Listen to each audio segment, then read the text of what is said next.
India மற்றும் பாகிஸ்தான் இடையேயான மோதலை நிறுத்தியதற்காக அமெரிக்க அதிபர் டிரம்பிற்கு அமைதிக்கான நோபல் பரிசு வழங்க வேண்டும் என பாகிஸ்தான் அரசு பரிந்துரைத்துள்ளது. வெள்ளை மாளிகையில் அமெரிக்க அதிபர் டிரம்பை பாகிஸ்தான் ராணுவ தலைமை தளபதி அசீம் முனீர் கடந்த புதன்கிழமை சந்தித்தார்.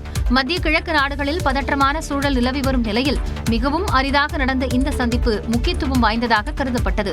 இந்நிலையில் அடுத்த ஆண்டில் அமைதிக்கான நோபல் பரிசை அதிபர் டிரம்புக்கு வழங்க வேண்டும் என பாகிஸ்தான் அரசு பரிந்துரைத்துள்ளது.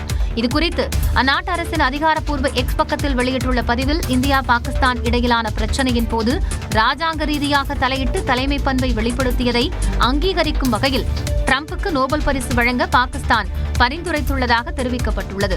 இந்நிலையில் தனது சமூக வலைதள பக்கத்தில் பதிவிட்டுள்ள டிரம்ப், ருவாண்டா, காங்கோ இடையே அமைதியை ஏற்படுத்தியதாக குறிப்பிட்டுள்ளார். இதேபோல செர்பியா, கொசோவா இடையே போரை நிறுத்தினேன், முக்கியமாக இந்தியா பாகிஸ்தான் போரை நிறுத்தினேன் என அடுக்கடுக்காக பட்டியலிட்டுள்ளார். ஆனால் இதற்கெல்லாம் தனக்கு நோபல் பரிசு கொடுக்க மாட்டார்கள் என்றும் அவர் விரக்தியாக குறிப்பிட்டுள்ளார்.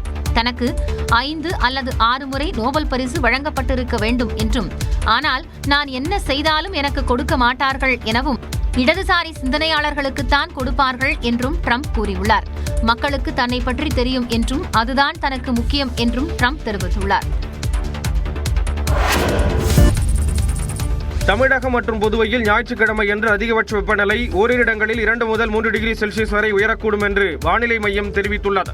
மேற்கு திசை காற்றின் வேக மாறுபாடு காரணமாக ஞாயிற்றுக்கிழமை என்று தமிழ்நாட்டின் ஓரிரு இடங்களிலும் புதுச்சேரி, காரைக்கால் பகுதிகளிலும் இடி மின்னலுடன் லேசான மழை பெய்யக்கூடும் என்று குறிப்பிட்டுள்ளது. மேலும் 23ஆம் தேதி முதல் 27ஆம் தேதி வரை தமிழ்நாட்டில் ஓரிரு இடங்களிலும் புதுச்சேரி, காரைக்கால் பகுதிகளிலும் லேசான மழைக்கு வாய்ப்பு உள்ளதாக வானிலை மையம் தெரிவித்துள்ளது. ஞாயிற்றுக்கிழமை என்று அதிக வெப்பநிலையும் அதிக ஈரப்பதமும் இருக்கும் நிலையில் ஒரு சில பகுதிகளில் அசௌகரியம் ஏற்படலாம் என்றும் குறிப்பிட்டுள்ளது. சென்னையை பொறுத்தவரை வானம் மேகமூட்டத்துடன் காணப்படும் என்றும் ஒரு சில இடங்களில் இடி மின்னலுடன் லேசான மழைக்கு வாய்ப்பு உள்ளதாக வானிலை மையம் தெரிவித்துள்ளது. வடக்கு மற்றும் அதனை ஒட்டிய தெற்கு ஆந்திர கடலோர பகுதிகள், மத்திய வங்கக்கடலின் அநேக பகுதிகள், தென்மேற்கு மற்றும் தென்கிழக்கு வங்கக்கடலின் சில பகுதிகள், அந்தமான் கடல் பகுதிகளில் சூறாவளி காற்று வீசும் என்பதால் மீனவர்கள் அப்பகுதிகளுக்கு செல்ல வேண்டாம் என்று அறிவுறுத்தியுள்ளது. 24 மணி நேரத்தில் அதிகபட்சமாக சென்னை துறைப்பாக்கம், பள்ளிக்கரணையில் 5 சென்டிமீட்டர் மழை பதிவாகியுள்ளது.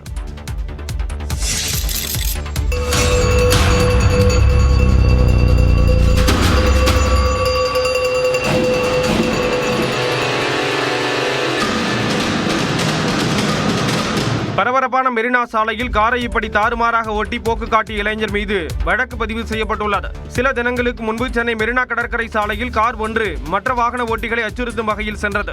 அப்போது அந்த காரை தடுத்து நிறுத்த முயன்ற காவலர் மீது மோதும் வகையில் அந்த கார் சென்ற காட்சிகளும் வெளியாகி அதிர்ச்சியை ஏற்படுத்தின.